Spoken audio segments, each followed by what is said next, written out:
Hello dear student, स्वागत है आप सभी का हमारे चैनल द माइलस्टोन एकेडमी पर। जल्दी से जुड़ जाओ सभी।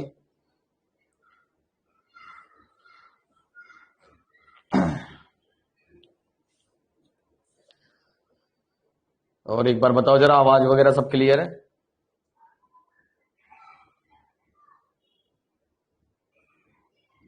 नमस्ते भाई अंकुर, आवाज बताओ, आवाज सही है?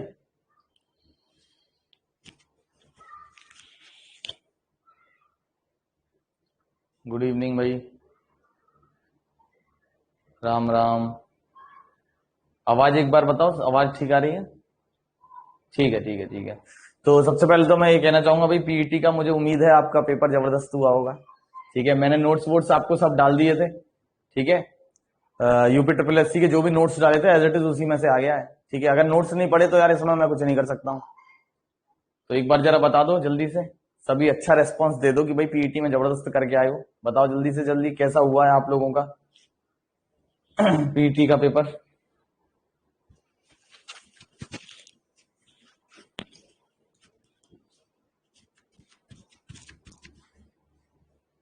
अच्छा हुआ है, गजब का पेपर हुआ, चलो बहुत बढ़िया, मस्त।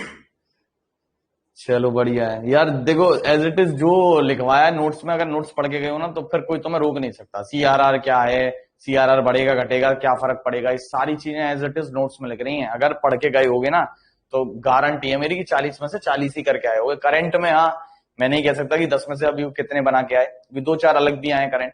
ठीक है, सारे मेरे पढ़े हुए नहीं आए करंट में, लेकिन हाँ स्टैटिक वाला जो पार्ट आया और बाकी का जो आया है, ठीक है, उसमें भी वही आया। पहली शिफ्ट में थोड़े से करंट 3-4 अजीब से आए थे, लेकिन आज सेकंड शिफ्ट में तो 10 में से 8 करंट अफेयर वही हैं जो 2 केवल वीडियो लिए थे उसी में से हैं। ठीक है, जबरदस्त जो है चीजें की हैं। तो हाँ, सेकंड शिफ्ट में तो मैंने देखा, सेकंड शिफ्ट में तो करंट एज इट इज वही आ गई जो 2 वीडियो के हैं। ठीक है, हाँ पेपर आउट नहीं था, लेकिन हाँ ऐसा नहीं है मैंने अपनी मेहनत से ही बनाया था सारी चीजें। ठीक है, चलो तो आज स्टार्ट करते हैं पॉलिटी का लेक्चर। ठीक है, तो पॉलिटी की अगर हम बात करें तो पॉलिटी में वो पढ़ना क्या है। ठीक है, तो हमें जो पढ़ना है वो पढ़ना है संविधान, और इसके अलावा जो राज्य व्यवस्था में जो जो व्यवस्थाएं हैं उनके बारे में हमें अध्ययन करना है इसमें। ठीक है, जो अभी मैं आपको पढ़ाने वाला हूं, और ये यूपीएसआई में बहुत इंपॉर्टेंट टॉपिक है, तो अच्छे से आपको ये पढ़ना है क्योंकि यूपीएसआई में आर या पार इसी का रहेगा। ठीक है, यूपीएसआई वालों के लिए स्पेसिफिकली, और बाकी के लिए तो लगभग सब में बराबर, लेकिन यूपीएसआई में पॉलिटी का वजूद थोड़ा ज्यादा है, संविधान का वजूद ज्यादा है।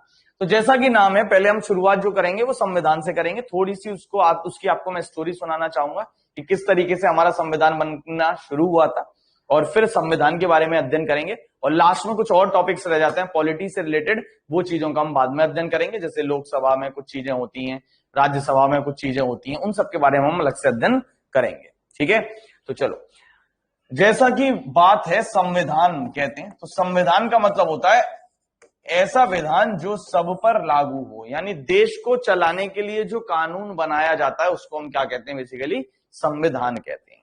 ठीक है, तो अगर हम भारत की बात करें तो संविधान की सबसे पहले बात 1922 में एक इंटरव्यू में किसने की थी? गांधी जी ने की थी। गांधी जी ने सबसे पहले बात की कि भाई एक संविधान सभा होनी चाहिए जो कि भारत के लिए संविधान बनाएगी, जिसमें सारे भारतीय होने चाहिए। ये इन्होंने पहली बार बात की थी जब इंटरव्यू हो रहा था, तब इन्होंने ऐसा कहा कि भाई ऐसा होना चाहिए। फिर आगे चलकर एक पार्टी है जिसका नाम था स्वराज पार्टी, इसने बात की कि हाँ भाई संविधान सभा भी होनी चाहिए जो भारत के लिए संविधान तैयार करे, कॉन्स्टिट्यूंट असेंबली होनी चाहिए जो फ्रेम करे भारत के लिए कॉन्स्टिट्यूशन को। फिर पहले व्यक्ति जो थे जिन्होंने आधिकारिक रूप से मांग की कि भाई संविधान सभा हो, वो थे एम.एन. रॉय। ये पहले ऐसे व्यक्ति थे जिन्होंने आधिकारिक तौर पर यानी ऑफिशियली मांग की संविधान की। ठीक है, कि संविधान सभा होनी चाहिए। तो क्वेश्चन आता है सबसे पहले संविधान सभा की बात किसने की, तो आंसर करोगे गांधी जी। पहली पार्टी जिसने संविधान सभा की बात की वो थी स्वराज पार्टी, लेकिन पहले व्यक्ति जिन्होंने आधिकारिक ऑफिशियली बात की कि भाई संविधान सभा होनी चाहिए तो वो है एम.एन. रॉय। ठीक है, फिर यहां पर मांग उठती रही, लेकिन अंग्रेजों ने पहली बार मांग को स्वीकृत किया 1940 में। जब द्वितीय विश्व युद्ध शुरू हो गया था तो उसी के दौरान 1940 में भारत में आया अगस्त प्रस्ताव, अगस्त ऑफर। और इस प्रस्ताव के द्वारा अंग्रेजों ने कहा कि हाँ भाई संविधान सभा हम बनाएंगे जो कि भारत में संविधान को तैयार करेगी। तो सबसे पहले अंग्रेजों के द्वारा संविधान सभा की स्वीकृति किस वर्ष दी गई? 1940 में। किसके द्वारा दी गई? लेखपाल के लिए कितना स्कोर सेफ है वो पढ़ाई करते रहो, स्कोर कोई सेफ नहीं है, मैक्सिमम करके आना है अपना, ठीक है। अगर तुम अच्छा दूसरे से करना है तो मैं इसमें कुछ सेफ स्कोर कुछ नहीं है लेखपाल का, ठीक है। पीईटी का है, उसकी वीडियो एक मैंने डाल दी है, पीईटी में एक्सपेक्टेड कट ऑफ कितनी रहेगी, तो वो वीडियो मैंने जस्ट अभी अपलोड की है यूट्यूब पर। तो पहले ये लेक्चर ले लो, उसके बाद यूट्यूब की वो वीडियो देख लेना। तो 1940 में अगस्त प्रस्ताव के द्वारा सबसे पहले क्या हुआ? अंग्रेजों ने ये मांग स्वीकृत की कि हाँ भाई ठीक है संविधान सभा बनेगी। लेकिन अभी भी बात नहीं बनी। 1942 में फिर क्रिप्स प्रस्ताव आया, उसने भी बात की कि भाई यहाँ संविधान सभा बनाएंगे लेकिन हम भारत को क्या करेंगे, एक राज्य का दर्जा देंगे, यानी एक डोमिनियन का स्टेटस देते हुए हम भारत को आजाद कर देंगे। डोमिनियन का मतलब है एक तरीके से राज्य की तरह, यानी जैसे अभी भारत की हम बात करें तो भारत में अलग अलग राज्य हैं, यूपी है, ये है, तो यूपी को अगर फाइनली बात हम करें तो फिर केंद्र से भी स्वीकृति लेनी जरूरी है, संसद केंद्र पावरफुल है। तो वही चीज है यहाँ पर, इन्होंने हमें एक राज्य का दर्जा देने की बात की, तो ये भी हमारा प्रस्ताव नहीं माना। फिर 1946 में फाइनली भारत में आया कैबिनेट मिशन। कैबिनेट मिशन आया भारत में फाइनली 1946 में। कभी कभी महीना भी पूछ लेता है, तो मार्च 1946 में आया कैबिनेट मिशन, ठीक है। इस कैबिनेट मिशन में कुल 3 सदस्य थे, जिसमें से जो अध्यक्ष थे वो थे सर पैथिक लॉरेंस, ठीक है। जो अध्यक्ष थे वो थे सर पैथिक लॉरेंस, और 2 सदस्य इसमें और थे, एक थे एवी अलेक्जेंडर और एक थे स्टैफर्ड क्रिप्स। एवी अलेक्जेंडर और स्टैफर्ड क्रिप्स, ठीक है। तो इन 3 सदस्यों का एक दल भारत आया, जिस दल को हमने क्या नाम दिया, कैबिनेट मिशन। इसी कैबिनेट मिशन की सिफारिश पर भारत में संविधान सभा गठित करने की बात की, यानी किस तरीके से संविधान सभा बनाई जाए, गठित की जाए, फॉर्म की जाए, इसकी बात किसने की? इसकी बात की कैबिनेट मिशन ने। जिसके अध्यक्ष कौन थे? अच्छा, जिसके अध्यक्ष कौन थे कैबिनेट मिशन के? तो इसके चेयरमैन थे सर पैथिक लॉरेंस, ठीक है। इंग्लिश में भी लिख दे रहा हूं, ठीक है। चेयरमैन थे सर पैथिक लॉरेंस, ठीक है। तो जो फॉर्म हुई भारत में संविधान सभा, वो किसकी सिफारिश पर हुई? कैबिनेट मिशन की सिफारिश पर। तो इस संविधान सभा के जो चुनाव हुए वो हुए जुलाई 1946 में इसके चुनाव हुए, और एक अंतरिम सरकार बना दी गई, एक इंटरिम गवर्नमेंट बना दी गई, वो बना दी गई सितंबर 1946 में, ठीक है। बीच में एक सरकार बना दी हमने, इंटरिम गवर्नमेंट जिसको कहते हैं, यानी कि पूरी तरीके से नहीं कि काम चलाऊ सरकार चल जाए। कब बना दी हमने? वो सितंबर 1946 में। और जो चुनाव हुए थे संविधान सभा के, जो इलेक्शन हुए वो कब हुए? वो हुए जुलाई 1946 में। इसकी सारी थ्योरी अभी आपको आगे भी मिल जाएगी, ठीक है। प्रियंका टेंशन मतलब लिखी हुई है थ्योरी आगे, ठीक है। अभी बस मैं समझा रहा हूं इसलिए ऐसे लिखा रहा हूं, फिर बाद में पीपीटी में पूरी थ्योरी लिख रही है, ठीक है। फिर और आगे चलते हैं, तो फाइनली जब संविधान सभा गठित करने की बात आई तो उसमें बात आई कि टोटल सदस्य कितने होंगे, कुल मेंबर कितने होंगे। तो टोटल सदस्य होंगे 389, और इस 389 में से 296 सीट पर क्या होगा? चुनाव होगा, जिसमें से 292 तो राज्यों से आ जाएंगे, और 4 जो होंगे वो चीफ कमिश्नरी प्रांत से होंगे। यानी जो 4 जगह थी अंग्रेजों की, उनको कहते थे चीफ कमिश्नरी, यहां से आएंगी। 4 कौन कौन सी जगह थी? दिल्ली, बलूचिस्तान जो पाकिस्तान में पड़ता है, दक्षिण में कुर्ग था जो कर्नाटक में पड़ता है, और एक अजमेर वाला क्षेत्र, ठीक है। ये अभी आगे सब आपको मिल जाएगा, ठीक है। 296 में से 292 तो डायरेक्ट 292 तो राज्यों से आए, 4 चीफ कमिश्नरी से थे, और बाकी जो बचे, ठीक है, वो बचे सदस्य कहां से थे? शायद 93 बचेंगे, जहां तक है। तो जो बाकी बचे 93 सदस्य थे वो कहां से आए, वो आए देसी रियासतों से। उन्होंने रिप्रेजेंट किसको किया, जो देसी रियासतें थी, जो भारत में रियासतें बटी हुई थी, उन्होंने मनोनीत किया अपनी तरफ से सदस्यों को 93। ठीक है, तो ये जो संविधान सभा थी इसकी पहली बैठक हुई 9 दिसंबर 1946 को, और इसकी पहली बैठक में इसके अस्थायी अध्यक्ष रहे, यानी टेम्परेरी अध्यक्ष का काम किया, टेम्परेरी चेयरमैन कौन रहे, वो रहे डॉक्टर सच्चिदानंद सिन्हा, डॉक्टर सच्चिदानंद सिन्हा। लेकिन जब इसकी दूसरी बैठक हुई 11 दिसंबर 1940 को, तो इसमें इसके स्थायी अध्यक्ष बना दिए गए, परमानेंट प्रेसिडेंट बना दिए गए, जिनका नाम था डॉक्टर राजेंद्र प्रसाद, डॉक्टर राजेंद्र प्रसाद।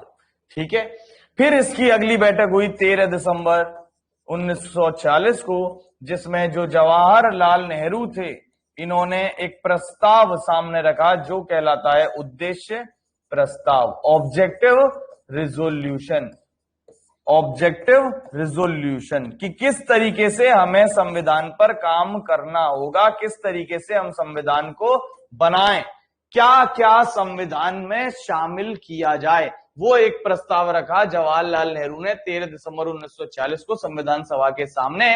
और इस प्रस्ताव को 22 जनवरी 1947 को पारित कर दिया संविधान सभा ने, कि संविधान सभा ने मोहर लगा दी कि हाँ, संविधान को अब हम बनाना शुरू कर देते हैं, किस आधार पर, जो उद्देश्य प्रस्ताव जवाहरलाल नेहरू ने प्रस्तुत किया। और आगे चलकर वही उद्देश्य प्रस्ताव जब संविधान बना तो संविधान की क्या बन गया, प्रस्तावना बन गया, प्रियम्बल बन गया, या इसको क्या कहते हैं, उद्देश्य का बन गया। ठीक है, क्वेश्चन आता है कि जो संविधान सभा में सदस्यों का निर्वाचन हुआ वो किस प्रकार हुआ था। तो संविधान सभा के सदस्यों का जो निर्वाचन हुआ वो किस प्रकार हुआ, तो निर्वाचन अप्रत्यक्ष रूप से हुआ था। और अप्रत्यक्ष रूप से मतलब क्या हुआ, इनडायरेक्ट इलेक्शन हुए, जिसमें डायरेक्ट जनता ने भाग नहीं लिया। इसमें किसने भाग लिया, जनता के प्रतिनिधियों ने। तो उस समय विधानसभा की तरह क्या होती थी, प्रांतीय सभा होती थी, लेजिस्लेटिव असेंबलीज की तरह क्या होती थी, प्रोविंशियल असेंबलीज होती थी अलग अलग राज्यों में। तो इन्हीं प्रांतीय सभा के सदस्यों ने भाग लिया, किसमें, इन्हीं प्रांतीय सभा के सदस्यों ने चुना संविधान सभा के सदस्यों को। तो इनडायरेक्ट इलेक्शन हुआ, जैसे कि आज होता है राज्यसभा के सदस्यों का। राज्यसभा के जो मेंबर्स होते हैं उनको एमएलए चुनते हैं, विधायक चुनते हैं, ऐसे उस समय इन सदस्यों को चुना प्रांतीय सभा ने। तो कैसे चुनाव हुआ था, अप्रत्यक्ष रूप से। किसने भाग लिया इन चुनावों में, जो प्रांतीय सभा के सदस्य थे उन्होंने भाग लिया, जैसे वर्तमान में एमएलए होते हैं इसी तरीके से। ठीक है, अब जब संविधान सभा बनी थी तो इसमें कुल महिलाएं कितनी थी, तो इसमें थी कुल महिलाएं 15, जिनमें से इकलौती मुस्लिम महिला जो थी उनका नाम पूछ लेता है। इनमें से इकलौती जो मुस्लिम महिला थी उनका नाम था बेगम एजाज रसूल। ठीक है, इकलौती जो मुस्लिम महिला थी उनका क्या नाम था, बेगम एजाज रसूल। ठीक है, अब हम और आगे चलते हैं। तो आगे चलकर बीच में पाकिस्तान विभाजन, भारत विभाजन की बात हो गई, पाकिस्तान बनाने की बात हो गई, जिस प्लान को कहा जाता है माउंटबेटन प्लान। इस माउंटबेटन प्लान में क्या कहा गया, ये प्लान प्रस्तुत किया गया 3 जून 1947 को, और इस प्लान के तहत भारत को 2 हिस्सों में बांटने की बात हो गई, भारत और पाकिस्तान। और इसी वजह से संविधान सभा भी टूट जाएगी। तो संविधान सभा में अब 389 सदस्यों की जगह कितने सदस्य रह गए, 299 सदस्य रह गए, जिसमें से 229 तो थे निर्वाचन वाले और 70 थे रियासतों वाले। ठीक है, इन 299 सदस्य जो रह गए, इन 299 सदस्यों में से जब संविधान सभा की अंतिम बैठक हुई 24 जनवरी 1950 को, तो इस संविधान सभा की अंतिम बैठक वाले दिन, लास्ट मीटिंग वाले दिन, इन 299 सदस्यों में से मात्र कितने लोग उपस्थित रहे, 284 लोग ही उपस्थित रहे और इन्हीं 284 लोगों ने संविधान पर क्या किया, अंतिम रूप से हस्ताक्षर किया। अंतिम रूप से सिग्नेचर कितने लोगों ने किया, तो अंतिम रूप से सिग्नेचर 284 लोगों ने किया और अंतिम रूप से सिग्नेचर संविधान पर किस दिन हुए, 24 जनवरी 1950 को, जिस दिन संविधान सभा की क्या हुई, अंतिम बैठक हुई। कई तरीके से क्वेश्चन आ सकते हैं। संविधान सभा की अंतिम बैठक कब हुई, 24 जनवरी 1950। कितने लोग उपस्थित रहे, 284।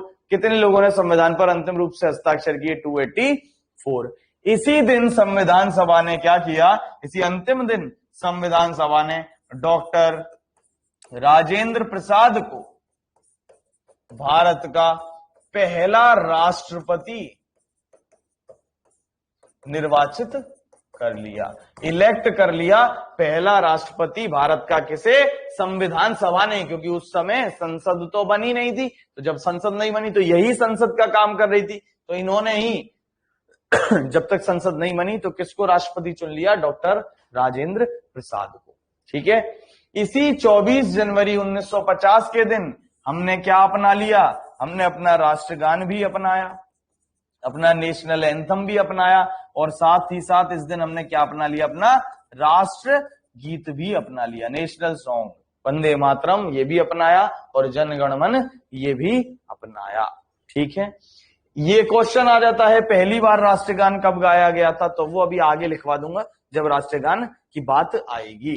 ठीक है, फिर और आगे चलते हैं। तो जब भारत का विभाजन हुआ तो जो बंगाल का क्षेत्र था ये दो हिस्सों में टूट गया। पूर्वी बंगाल जो कि चला गया पाकिस्तान पर, जो आगे चलकर बांग्लादेश बना, और पश्चिमी जो हिस्सा था वो पश्चिम बंगाल बन गया जो भारत के पास रहा। तो एक फेमस व्यक्ति थे जिनका नाम था डॉक्टर B.R. अम्बेडकर। ये जो B.R. अम्बेडकर जी थे, इन्हें संविधान सभा में पहले तो चुना गया था बंगाल से, लेकिन आगे चलकर हुआ क्या, जब बंगाल विभाजन हो गया यानी भारत पाकिस्तान बंटना शुरू हुआ, तो भारत विभाजन के बाद ये वाला जो हिस्सा था जहां से ये चुने गए थे वो चला गया पाकिस्तान में। तो इन्हें दोबारा से चुना गया, कहां से, भारत विभाजन के बाद इन्हें दोबारा चुना गया मुंबई से। तो दो क्वेश्चन आते हैं कि डॉक्टर B.R. अम्बेडकर को संविधान सभा में कहां से चुना गया था, कहां से इलेक्ट किया गया था, तो वो किया गया था बंगाल में। लेकिन क्वेश्चन आता है विभाजन के बाद इन्हें कहां से सेलेक्ट किया गया, तो विभाजन के बाद इन्हें चुना गया था, निर्वाचित किया गया था मुंबई से। ठीक है, ये जो संविधान सभा थी इसके सलाहकार थे, ठीक है, संवैधानिक सलाहकार थे, कॉन्स्टिट्यूशनल एडवाइजर थे, जिनका नाम था कॉन्स्टिट्यूशनल एडवाइजर, जिनका नाम था B.N. राव। और यही पहले ऐसे व्यक्ति थे जिन्होंने क्या किया, जिन्होंने संविधान का पहला प्रारूप तैयार किया, यानी फर्स्ट ड्राफ्ट संविधान का किसने प्रिपेयर किया है। तो अक्सर क्वेश्चन में हम क्या लिख देते हैं, B.R. अम्बेडकर टिक कर देते हैं, लेकिन नहीं, अगर बात आती है कि पहला प्रारूप संविधान का किसने तैयार किया है, तो सबसे पहले जो संविधान का आधारभूत ढांचा बनाकर दिया था, यानी बेसिक जो संविधान बनाकर दिया था सबसे पहले, वो किसने बनाकर दिया था, B.N. राव ने बनाकर दिया था।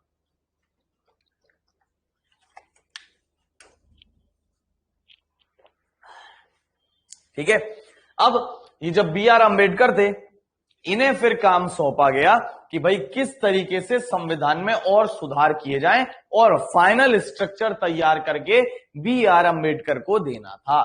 इसीलिए शुरुआत तो किसने की थी, B.N. राव ने की थी, लेकिन संविधान को बनाने का अंतिम जिम्मा किसको मिला, डॉक्टर B.R. अम्बेडकर को। इसीलिए इन्हें क्या कहते हैं, हम संविधान का निर्माता कहते हैं। ठीक है, यानी कि आर्किटेक्ट या डायरेक्टर कह लो। ठीक है, संविधान का जो आर्किटेक्ट है, आर्किटेक्ट किसको कहा जाता है संविधान का, यानी किसने संविधान को बनाने में अहम भूमिका निभाई, तो वो थे डॉक्टर B.R. अम्बेडकर। तो संविधान का पिता कह लो, संविधान का निर्माता कह लो, ठीक है, संविधान का वास्तुकार कह लो, यानी किसने संविधान को तैयार किया, कुल मिलाकर यही सब कुछ जो चीजें निकल के आएंगी तो वो किसने किया है, डॉक्टर बी आर अम्बेडकर ने। तो जो डॉक्टर बी आर अम्बेडकर थे ये एक समिति के अध्यक्ष थे, जिस समिति का नाम था प्रारूप समिति, या और भी इसके नाम है पांडु लेखन समिति, या इंग्लिश का ही नाम हिंदी में लिखा हुआ आ जाता है ड्राफ्टिंग समिति। ठीक है, तो ड्राफ्टिंग कमेटी के अध्यक्ष थे कौन, डॉक्टर बी आर अंबेडकर। और बी आर अंबेडकर जी के अलावा इसमें 6 सदस्य और थे, यानी टोटल जो मेंबर्स थे प्रारूप समिति में वो कितने हो गए, तो वो थे 7, जिसमें से अध्यक्ष कौन थे, बी आर अंबेडकर। ये जो प्रारूप समिति थी इसका गठन हुआ, इसका फॉर्मेशन हुआ 29 अगस्त 1947 को। ठीक है, और इसी के बाद इन्होंने संविधान पर काम करना शुरू कर दिया। इसमें जो अन्य 6 मेंबर थे उनके भी नाम पूछ लेता है, तो वो 6 जो अन्य मेंबर थे वो आगे पीपीटी में लिखे हुए वहीं कर लेंगे। ठीक है, अब यहां अलग से नहीं लिख रहा। ठीक है, तो 29 अगस्त 1947 को गठन हो गया पांडुलेखन या ड्राफ्टिंग समिति या प्रारूप समिति का। ठीक है, अब आगे जब हम चले हैं तो हमने क्या किया कि हमसे पहले बहुत सारे देश ऑलरेडी आजाद थे, तो हमने उन देशों का संविधान पढ़ा और जो जो चीजें हमें उनके संविधान से अच्छी लगी उनको हमने नोट डाउन करना शुरू कर दिया कि ये चीज भाई अच्छी है, ये चीज अच्छी है। तो हमारे संविधान को बनने में 9 दिसंबर 1946 से यहां हम शुरुआत हुई और हमारे संविधान को बनने में लगभग 2 साल 11 महीने और 18 दिन का समय लगा और हमारा संविधान 26 नवंबर 1949 को बनकर क्या हुआ, तैयार हो गया। यानी इस दिन तैयार पूरा हो गया कि भाई अब बस हलवा तैयार है, चखने की देरी है। तो इस दिन हमारा संविधान बनकर पूर्ण रूप से तैयार हो गया। इसीलिए 26 नवंबर को हम क्या मनाते हैं, विधि दिवस मनाते हैं या संविधान दिवस के रूप में मनाते हैं। तो इस दिन हमारा संविधान बनकर तैयार हो गया था और तैयार हो गया तो इसी दिन हमने इसको क्या कर लिया, अपना लिया कि हाँ भाई अब ये फाइनल है, एडॉप्ट कर लिया। लेकिन हमने इस संविधान को पूर्ण रूप से जो लागू किया वो किया 26 जनवरी 1950 को। इस दिन हमने पूर्ण रूप से संविधान को क्या किया, लागू किया। तो बात आती है पूर्ण रूप से क्या किया, लागू किया, एनेक्ट किया। तो बात आती है ऐसा हमने क्यों किया, 2 महीने की देरी क्यों की। जब 26 नवंबर 1949 को बनकर तैयार हो गया था तो हमने इसी दिन क्यों नहीं संविधान को पूर्ण रूप से लागू कर दिया। इस दिन हमने मात्र संविधान के 15 अनुच्छेदों को, 15 आर्टिकल्स को ही लागू किया था, बाकी के लागू हमने 26 जनवरी 1950 को किए। तो ऐसा हमने क्यों किया, बात आती है ये। तो कोई आंसर करेगा जरा इसका कि ऐसा हमने क्यों किया था। एक आध बार शायद मैं बता भी चुका हूं आपको। हाँ भाई, कोई आंसर करेगा कि ऐसा हमने क्यों किया।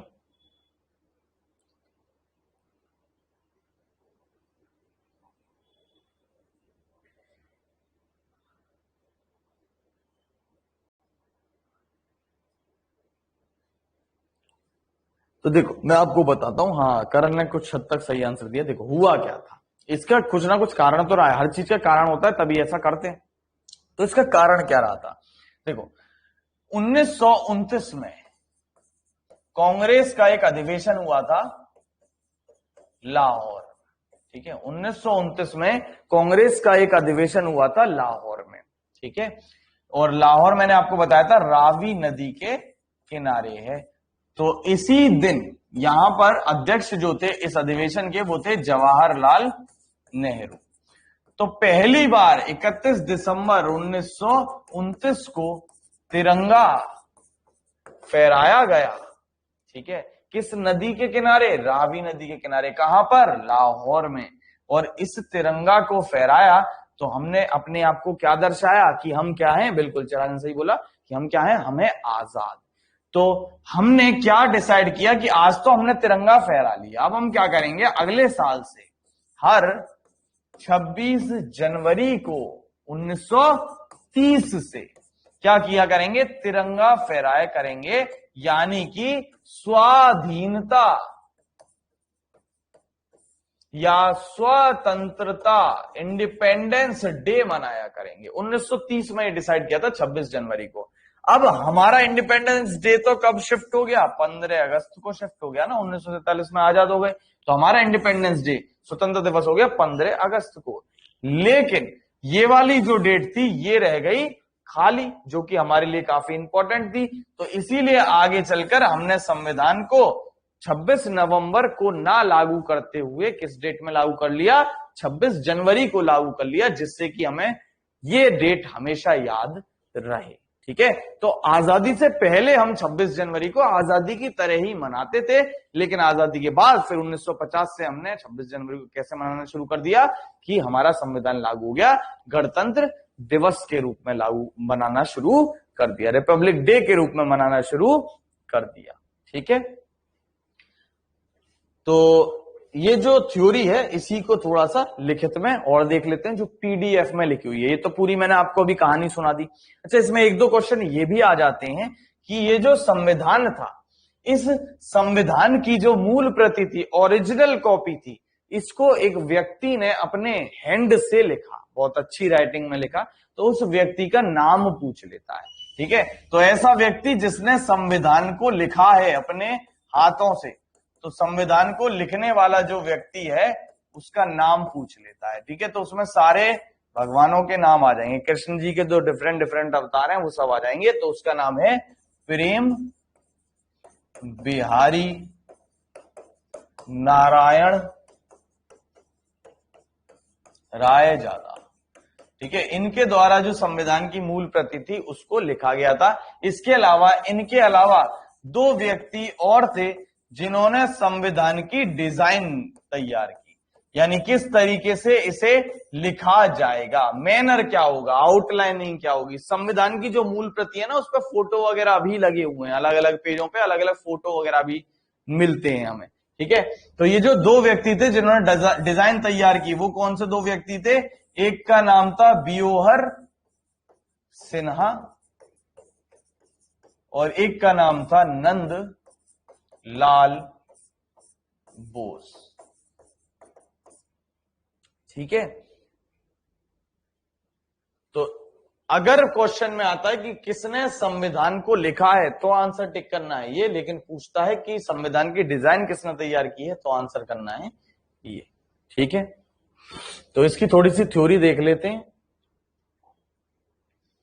तो जैसा कि मैंने कहा था कि सबसे पहले अगर बात करें कि संविधान सभा की बात किसने की कि भाई एक संविधान सभा होनी चाहिए, तो वो सबसे पहले बात किसने की, गांधी जी के द्वारा की गई। ठीक है, सबसे पहले बात किसने की, गांधी जी ने की। संविधान की अगर हम बात करें कि पहली आधिकारिक मांग किसने की, यानी ऑफिशियली डिमांड किसने की, तो वो की थी एमएन रॉय ने। और अगर पार्टी पूछ ले तो वो पार्टी है स्वराज पार्टी। ठीक है, अंग्रेजों ने कब स्वीकृत किया कि भाई संविधान सभा को हाँ हम बनाएंगे भारतीयों के लिए, तो वो किया 1940 में अगस्त प्रस्ताव के द्वारा। लेकिन फाइनली जब भारत में संविधान सभा बनी तो वो किसकी सिफारिश पर बनी, वो बनी 1940 में, जो कैबिनेट मिशन आया था इसकी सिफारिश पर। ठीक है, कैबिनेट मिशन में मैंने बताया आपको कितने सदस्य थे, 3 सदस्य थे, जिसके जो अध्यक्ष थे वो थे पैथिक लॉरेंस, यानी जो चेयरमैन थे वो थे पैथिक लॉरेंस, और जो अन्य 2 सदस्य थे वो थे एवी अलेक्जेंडर और स्टैफर्ड क्रिप्स। ठीक है, 1940 में इसी संविधान सभा की सिफारिश, जो कैबिनेट मिशन था उसी की सिफारिश पर 1940 जुलाई में क्या हुए, संविधान सभा के चुनाव हुए। सीए मतलब कॉन्स्टिट्यूएंट असेंबली, संविधान सभा। ठीक है, इसके चुनाव हुए और एक अंतरिम सरकार बनाई गई, इंटरिम गवर्नमेंट बनाई गई, जिसमें कुछ समय के लिए टेम्परेरी रूप से मंत्री बना दिए गए सितंबर 1946 में।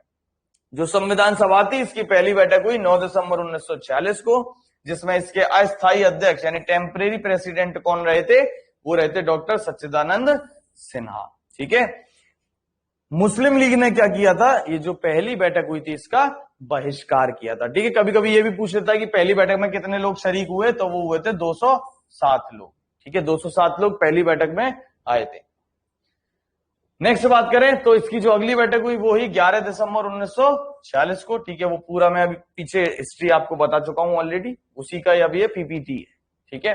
1946 को 11 दिसंबर क्या हुई, अगली बैठक हुई, जिसमें इसके स्थायी अध्यक्ष बना दिए कौन, डॉक्टर राजेंद्र प्रसाद। तो अगर क्वेश्चन पूछता है कि संविधान सभा के पहले अध्यक्ष कौन थे, अस्थायी स्थायी कुछ नहीं लिख रहा, तो डॉक्टर सच्चिदानंद सिन्हा टिक करना है। और पूछता है स्थायी अध्यक्ष कौन थे, तो डॉक्टर राजेंद्र प्रसाद टिक करना है, ठीक है।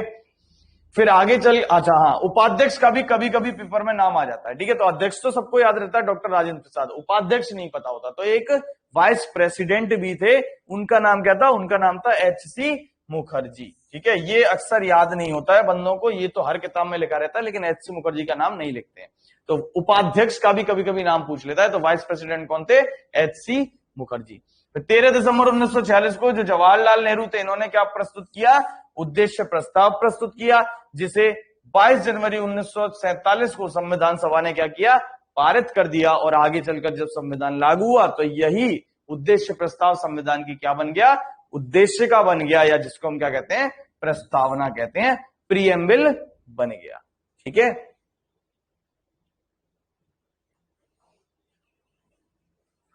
अच्छा, बहिष्कार कैसे लिखेंगे, जितना मुझे लग रहा है तो ऐसे ही लिखेंगे बहिष्कार, ठीक है, ऐसे लिखा जाएगा।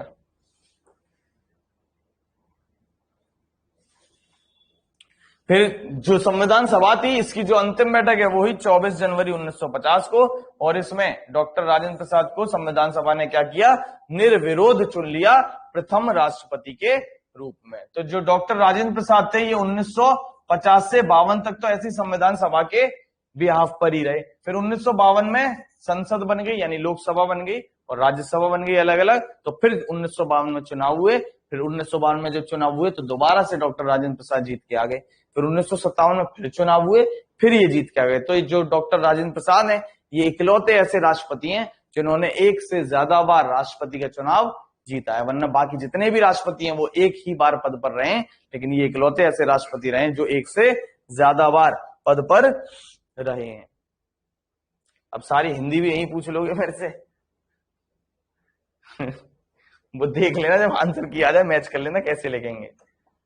चलो, अगर बात आती है कि 24 जनवरी 1950 की, तो मैंने बताया था इस दिन हमने राष्ट्रपति के रूप में भी चुना, अंतिम बैठक भी हुई थी। साथ ही साथ 24 जनवरी 1950 को हमने क्या किया था, अपना राष्ट्रगान भी अपनाया था और राष्ट्र गीत भी अपनाया था।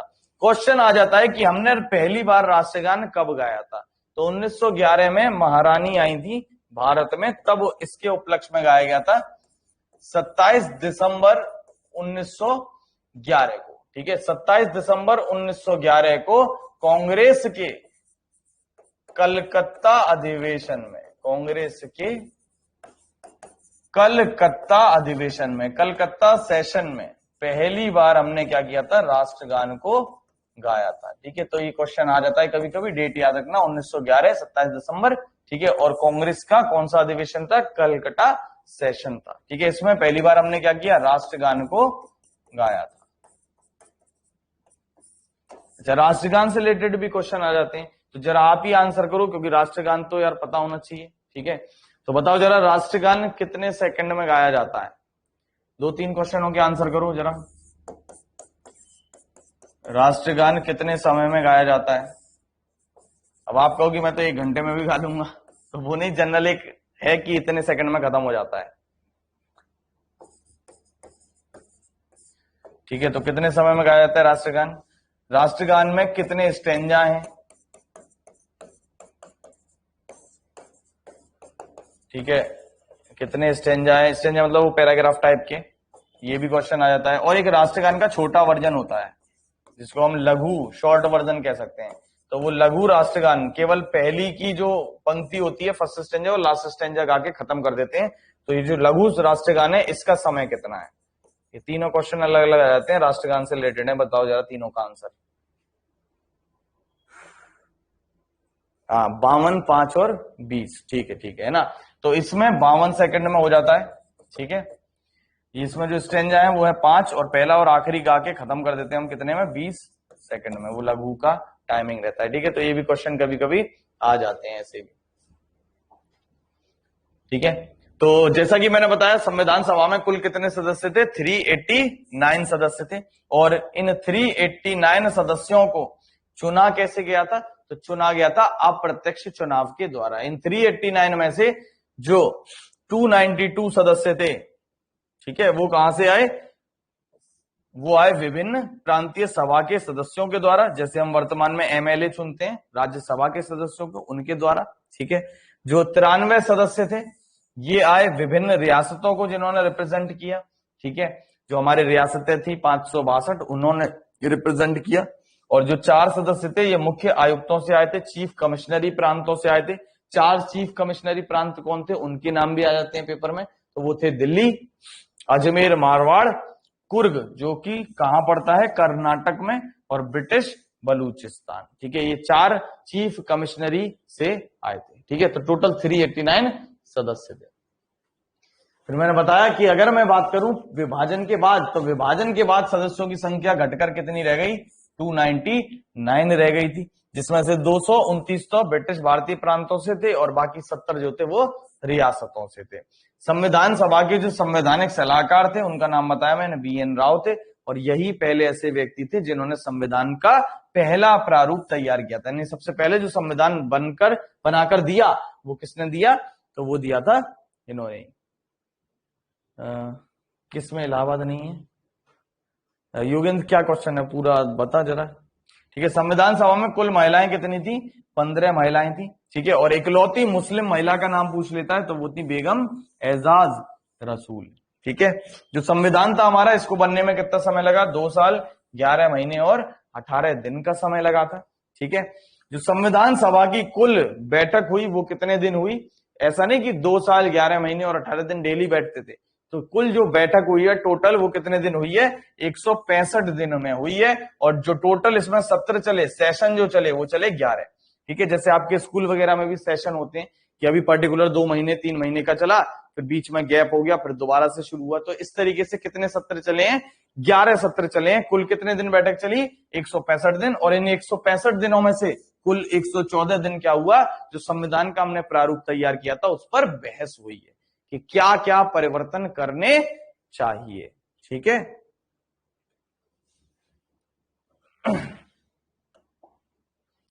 फिर बात करें 24 जनवरी 1950 को, तो अभी मैंने बताया था कि 24 जनवरी 1950 को जो अंतिम बैठक हुई थी उस दिन 299 सदस्य नहीं आए थे। कितने सदस्य आए थे, 284 सदस्य आए थे। और इन्हीं लोगों ने संविधान पर क्या किया, अंतिम रूप से हस्ताक्षर किया था। ठीक है, जो डॉक्टर BR अम्बेडकर थे, पहले इन्हें जब चुना गया था संविधान सभा में तो कलकत्ता से चुना गया था, लेकिन कलकत्ता हो सकता है या बंगाल भी हो सकता है, बात वही है।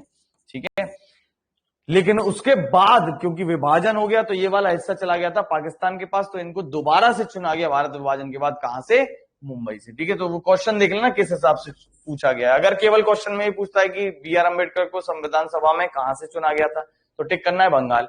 लेकिन पूछता है भारत विभाजन के बाद कहां से चुना गया था, तो फिर टिक करना होगा बॉम्बे।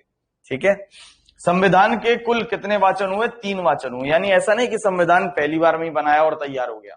संविधान को हमने पहली बार बनाया, फिर बहस चली, फिर दोबारा जब सही करके आए तो दोबारा से फिर उस पर बहस चली कि भाई क्या ये चीजें कर दी हैं, कुछ और तो नहीं करना, दोबारा पढ़ा गया। तो इस तरीके से कुल मिलाकर कितने वाचन हुए संविधान के, 3 वाचन हुए। पेपर में जो क्वेश्चन आता है वो इस तरीके से आएगा कि आपको डेट पूछता है कि प्रथम वाचन कब से कब तक चला, दूसरा वाचन कब से कब तक चला, तीसरा वाचन कब से कब तक चला, इस तरीके से क्वेश्चन आते हैं। तो जो प्रथम वाचन था वो चला 4 नवंबर 1948 से 9 नवंबर 1948। जो फर्स्ट रीडिंग हुई कॉन्स्टिट्यूशन की वो ही 4 नवंबर 1948 से 9 नवंबर 1948।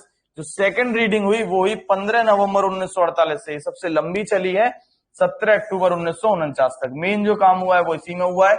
और जो लास्ट चली वो जब तक हमने संविधान को अपना नहीं लिया। तो तीसरा जो वाचन था वो 14 नवंबर 1949 से 26 नवंबर 1949 तक चला। और इसी दिन हमने क्या किया, संविधान को अपना लिया कि हाँ भाई अब बनकर ये ठीक से तैयार हो चुका है। ठीक है, अगर हम बात करें संविधान को बनाने में लगभग कितना खर्चा आया, तो 63 लाख कुछ आया है, नियर अबाउट पूछता है, एग्जैक्ट डेटा नहीं पूछता है। तो लगभग कितना खर्चा आया, 64 लाख रुपए का लगभग खर्चा आया संविधान को बनाने में। ठीक है, क्वेश्चन आता है, अभी हमने राष्ट्रगान की बात कर ली, राष्ट्रगीत की बात कर ली, तो इस तरीके से क्वेश्चन भी आ जाता है कि जो हमारा राष्ट्रीय ध्वज है ये हमने कब अपनाया था, यानी जो नेशनल फ्लैग है ये हमने कब अपनाया था। इसका अनुपात भी पूछ लेता है कभी कभी, तो लंबाई और चौड़ाई 3:2 रहती है, ठीक है, ये आपको पता होगा। तो जो संविधान सभा थी इसने राष्ट्रीय ध्वज को कब अपनाया था, इसने राष्ट्रीय ध्वज को अपनाया था 22 जुलाई 1947 को, यानी जो हमारा नेशनल फ्लैग अपनाया गया था वो अपनाया गया था 22 जुलाई 1947 को। और राष्ट्रीय ध्वज में भी क्वेश्चन आ जाते हैं, वो जो बीच में चक्र है, इस चक्र में तीलियां हैं, स्पोक्स हैं, ये कितनी है, ये क्वेश्चन आ जाता है। तो ये तीलियों की संख्या कोई बताया कितनी है, हाँ तो वो है 24, वेरी गुड, ठीक है, इन तीलियों की संख्या पूछ लेता है 24। और ये जो लिया गया है चक्र, ठीक है, ये धर्म को रिप्रेजेंट करता है, ठीक है, धर्म चक्र है ये, जो हमारा सारनाथ में बुद्ध से रिलेटेड है, धर्म चक्र प्रवर्तन, ठीक है, उसको ये दर्शाता है। तो अगर हम बात करें जो संविधान सभा थी तो इसने राष्ट्रीय ध्वज को कब अपनाया, तो वो अपनाया 22 जुलाई 1947 को। इसी में अभी पीईटी में भी क्वेश्चन आया था, हिंदी दिवस वाला पूछा था, तो वो यहीं से आया है। इसी संविधान सभा ने 14 सितंबर 1949 को हिंदी को किसके रूप में चुना, आधिकारिक भाषा के रूप में चुना था। और इसीलिए हम हर साल 14 सितंबर को क्या मनाते हैं, हिंदी दिवस मनाते हैं, राष्ट्रीय भारत वाला। एक अंतरराष्ट्रीय हिंदी दिवस भी होता है, वो बताएगा जरा कोई कि कब मनाते हैं। इंटरनेशनल हिंदी डे वो कब मनाते हैं, अंतरराष्ट्रीय हिंदी दिवस 10 जनवरी को मनाते हैं, वेरी गुड, 10 जनवरी, ठीक है। तो जो डॉक्टर BR अम्बेडकर थे, ये मसौदा समिति या प्रारूप समिति या पांडुलेखन समिति, ड्राफ्टिंग कमेटी, इसके अध्यक्ष थे, चेयरमैन थे। और ये समिति कब बनाई गई थी, 29 अगस्त 1947 को बनाई गई थी, ठीक है। ये समिति कब बनाई गई, 29 अगस्त 1947 को, ठीक है। इनका जो संविधान बनाने में वो महत्वपूर्ण भूमिका निभाई है, इसीलिए इनको हम क्या कहते हैं, संविधान का निर्माता कहते हैं, आर्किटेक्ट कहते हैं, ठीक है। कुल जो संविधान सभा था, इस संविधान सभा थी, इसमें कुल 13 समितियां बनाई गई थी। समितियां एक तो हो गई प्रारूप, ऐसे इसी तरीके से हमने अलग अलग समितियां बनाई थी जिनको अलग अलग काम बांट दिए थे, जैसे झंडा समिति, ठीक है, वार्ता समिति, कार्य संचालन समिति। तो इस तरीके के प्रश्न आ जाते हैं पेपर में कि इस समिति का अध्यक्ष कौन था, ठीक है। तो किस समिति का अध्यक्ष कौन था, उस पर प्रश्न आ जाते हैं। मेन समितियां कुछ आपको पता होनी चाहिए, जैसे कि झंडा समिति तमाम बार आ चुका है। झंडा समिति के जो अध्यक्ष थे वो थे JB कृपलानी। अब आधे यही कंफ्यूज हो जाते हैं कि सर डॉक्टर राजेंद्र प्रसाद थे। तो देखो, झंडा समिति की 2 समितियां थी, एक मेन झंडा समिति थी, एक तदर्थ झंडा समिति थी। तदर्थ मतलब एडहॉक, यानी उप समिति टाइप की। तो उप समिति जो थी तदर्थ झंडा समिति, उसके डॉक्टर राजेंद्र प्रसाद थे, जबकि जो मेन झंडा समिति है उसके जो अध्यक्ष थे वो JB कृपलानी ही थे, वही रहेंगे आगे भी, ठीक है। तो वही आंसर माना जाएगा, ठीक है। तो जो मेन समितियां थी उनके बारे में भी पढ़ते हैं। उससे पहले प्रारूप समिति में मैंने आपको बताया था कि प्रारूप समिति में अध्यक्ष तो डॉक्टर BR अम्बेडकर थे ही, लेकिन कुल मिलाकर जो प्रारूप समिति थी उसमें जो मेंबर्स थे वो टोटल कितने थे, 7 सदस्य थे। और इन 7 के नाम आ जाते हैं, और मैं आपको ऑप्शन भी बता दूं कि आंसर क्या होता है। तो देखो, 7 सदस्य होते हैं प्रारूप समिति के। अब दिमाग में क्या आता है, दिमाग में ये आता है कि यार जो जवाहरलाल नेहरू हैं ये तो हमारे प्रधानमंत्री थे, तो ये आदमी तो हर जगह होना चाहिए, ठीक है। तो ऑप्शंस में अक्सर यही होता है कि प्रारूप समिति के निम्नलिखित में से कौन सदस्य नहीं थे, तो आंसर जवाहरलाल नेहरू ही होता है। जबकि हम आंसर ऐसा सोचते हैं कि ऐसा टिक करते हैं जो अजीब सा नाम हो, ऊटपटांग सा नाम हो, जो हमने ना सुना हो, ठीक है। तो ध्यान रखना, कुल 7 सदस्य थे। हेड कौन थे, BR अम्बेडकर। इनके अलावा जो और 6 सदस्य थे वो कौन कौन से थे, एक तो थे KM मुंशी, ठीक है, KM मुंशी। दूसरे थे मोहम्मद सादुल्ला, मोहम्मद सादुल्ला, इंग्लिश में नाम लिख रहा है, यहां पे मैं हिंदी में लिख दे रहा हूं, ठीक है। तीसरे थे अल्लादी कृष्णा स्वामी अय्यर। अब ये बड़े बड़े नाम हैं तो इन्हीं को आप टिक करते हैं कि भाई इन्हीं को हटा दो। तो ऐसे ही याद रखो, केवल अय्यर आ रहा है इनके नाम में, ठीक है। ऐसा नहीं होता कि सारे अय्यर दे दे, ठीक है। अल्लादी कृष्ण स्वामी अय्यर, गोपाल स्वामी अय्यंगर,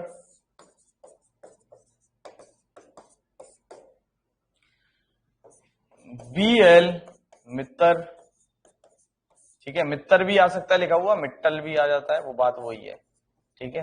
वो हिंदी और इंग्लिश का फर्क पड़ जाता है, ठीक है। तो BL मित्तर या मिट्टल, और लास्ट जो है वो थे DP खेतान, इधर ही लिख दे रहा हूं, DP खैतान। अब ये जो लास्ट के नीचे के दो हैं, बीआर मिट्टर और डीपी खैतान, ये एक इनमें से मर गए थे, एक हो गए थे बीमार, तो ये दोनों पद से हट गए और इन दोनों की जगह दो नए व्यक्ति आए थे, उनके भी नाम आ जाते हैं। तो जो दो नए व्यक्ति आए वो कौन कौन आए थे?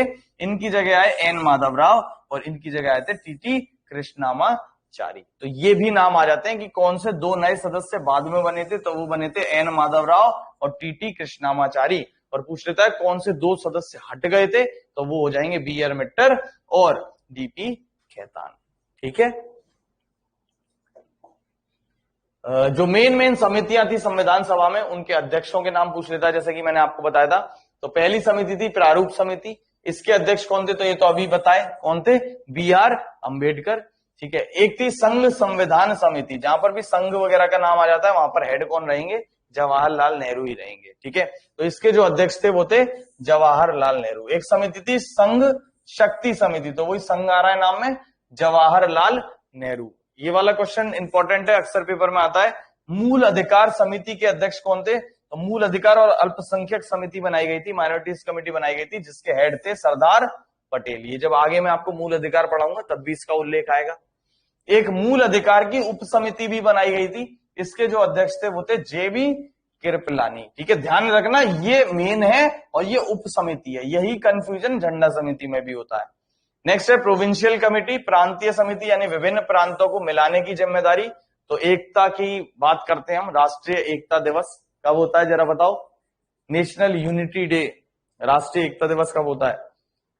सरदार पटेल को जिम्मेदारी थी विभिन्न प्रांतों को मिलाने की, इस वजह से एकता दिवस इनके, हाँ बिल्कुल 31 अक्टूबर को। ठीक है। इसके अलावा एक है प्रक्रिया समिति, प्रोसीजर कमेटी, इसके थे डॉक्टर राजेंद्र प्रसाद। एक समिति थी वार्ता समिति, डिस्कोर्स कमेटी, इसके भी डॉक्टर राजेंद्र प्रसाद। झंडा समिति, ये भी बहुत इंपॉर्टेंट है, बार बार आती है पेपर में, इसके अध्यक्ष थे जेबी कृपलानी। एक है तदर्थ झंडा समिति, एडहॉक फ्लैग कमेटी, इसके थे डॉक्टर राजेंद्र प्रसाद। ठीक है। इसको याद रखना, function of the constituent assembly, कामकाज के लिए एक संविधान सभा की समिति बनाई गई थी, जिसके अध्यक्ष थे जीवी मावलंकर। और इनकी खास बात है कि ये लोकसभा के पहले अध्यक्ष रहे एक तो, ठीक है, पहले स्पीकर रहे लोकसभा के। और इनकी खास बात यह है कि इन पर महाभियोग लाया गया था। तो क्वेश्चन ऐसे भी आता है, पहले अध्यक्ष जिन पर महाभियोग लाया गया, तो वो पहले ही है जीवी मावलंकर, और वैसे भी पहले लोकसभा अध्यक्ष ये रहे हैं। ठीक है। नेक्स्ट है कार्य संचालन समिति, ऑर्डर ऑफ बिजनेस कमेटी, इसके अध्यक्ष थे के एम मुंशी। और लास्ट समिति है लैंग्वेज की, भाषा समिति, तो इसके थे मोटूरी सत्यनारायणन। ठीक है, मोटूरी सत्यनारायणन। तो ये मेन समितियां थी जहां से पेपर में प्रश्न आते हैं। ठीक है, तो आज के लिए इतना ही रखते हैं, ये था पहला लेक्चर। ठीक है, संविधान का नेक्स्ट लेक्चर में जब मिलेंगे तो पढ़ेंगे कि हमने किस देश से क्या लिया है और संविधान कितना बड़ा क्या चीज रही। ठीक है, तो आज के लिए इतना ही रखते हैं। इसमें कोई भी डाउट हो तो वो मेरे से पूछ लेना।